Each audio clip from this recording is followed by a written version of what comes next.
Myriam Amellal du Journal de l'Afrique est à mes côtés. Myriam, on vient de l'entendre, assez peu d'attente finalement derrière cette visite d'Emmanuel Macron pour les Algériens. Absolument, ça ne m'étonne pas du tout. J'écoutais les réactions assez parfois ironiques de ces Algériens, de ces vox populaires dans la rue. Celui qui disait on n'attend rien, c'est très, c'est très représentatif de ce que pensent les Algériens parce que d'abord, il ne faut pas oublier qu'il y a eu un mouvement de contestation en 2019 qui a duré un an, un mouvement pacifique et les Algériens ont vraiment la sensation d'avoir été laissés tomber, d'avoir été abandonnés par la communauté internationale, y compris par la France. Alors, ça reste compliqué parce que quand la France se mêle des affaires algériennes, les Algériens ne sont pas contents. Quand ils ne le font pas, ils ne sont pas contents non plus. Mais il y a vraiment une sensation que la communauté internationale a abandonné les Algériens, qu'ils ne pourront pas avancer parce que c'était quand même un espoir énorme de pouvoir quitter ce pouvoir et se débarrasser de ce pouvoir militaire et de passer à autre chose. Et finalement, on est retourné à la case départ, voire en arrière, puisque la situation des droits de l'homme est beaucoup plus compliquée aujourd'hui qu'à l'époque de Bouteflika. C'est un fait. Il y a plus de 300 détenus d'opinion en prison.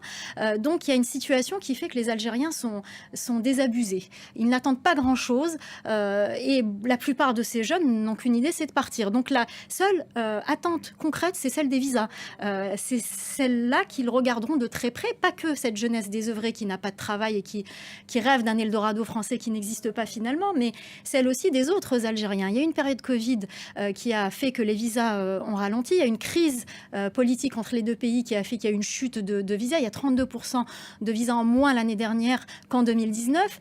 Mais au-delà de ce chiffre, il y a aussi de nombreuses personnes qui ont obtenu des visas beaucoup plus courts, c'est-à-dire qu'au lieu d'obtenir 5 ans, ils n'obtiennent que 3 mois et c'est très difficile. Donc il y a des visas qui sont octroyés mais qui ne sont pas utilisés. Il y a une maman qui obtient son visa et pas ses enfants pour des vacances en France, donc elle ne peut pas venir. Elle ne va pas laisser ses enfants seuls. Donc il y a aussi concrètement des situations de visa qui sont très compliquées. Donc tous les Algériens attendent de voir ce qui va se passer. Est-ce que la situation va revenir à la normale? Parce qu'il y a une forte communauté algérienne en France. Il y a des familles qui se voient. Il y a beaucoup d'étudiants ou de travailleurs qui vivent en France et qui vivent seuls et qui ont de temps en temps leur maman qui viennent les voir. Et ben, ces mamans n'ont plus de visa pour venir voir leur fils. Et leur fils ne se rend pas forcément en Algérie parce que les billets d'avion sont extrêmement chers depuis le Covid.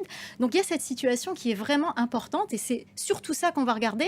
La question mémorielle, je ne suis pas sûre qu'on ait des attentes énormes, mais ça restera quand même une question où toute génération d'Algériens, même la nouvelle génération, écoutera avec intérêt. Visiblement, elle n'est pas forcément officiellement au programme, mais je pense qu'elle va s'inviter. À l'appui de cet espoir de visa, notamment que vous venez d'évoquer, il faut dire que Alger a certains atouts à faire valoir. Oui, alors j'ai envie de dire qu'il y avait le après-guerre en Ukraine, le avant et le après-guerre en Ukraine. Avant, l'Algérie était très isolée. Les États-Unis avaient reconnu le Sahara occidental, Israël s'est rapproché du Maroc. Donc sur ce dossier-là où l'Algérie a été toujours très dure, l'Algérie a été complètement isolée. Et au final, on retrouve un pays où la situation économique est difficile, avec peu d'argent dans les caisses. Et il y a eu cette guerre en Ukraine, donc les prix de l'énergie ont augmenté, les caisses se sont remplies, et puis tout d'un coup, de nombreux pays se sont redécouverts ce pays qui s'appelait l'Algérie, notamment l'Italie, voilà, il y a eu des visites, etc.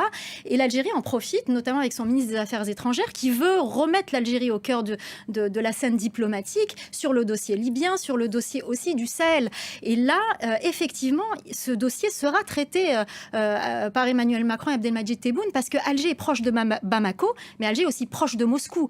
Donc, d'un point de vue diplomatique, déjà, Alger peut jouer un rôle pour apaiser les tensions entre Bamako et Paris. Et il y a aussi la situation concrète. L'Algérie a des frontières avec ces pays du Sahel. L'Algérie a aussi une expérience dans la lutte contre le terrorisme. Et il y a toutes ces raisons qui font que ce dossier du Sahel sera forcément au cœur des discussions avec le président Macron. Et une visite qui sera donc à suivre en direct sur France 24 dans nos journaux et dans le Journal de l'Afrique que vous présentez, Myriam Amellal, à 21h40, heure de Paris. Merci Myriam. Dans l'actualité.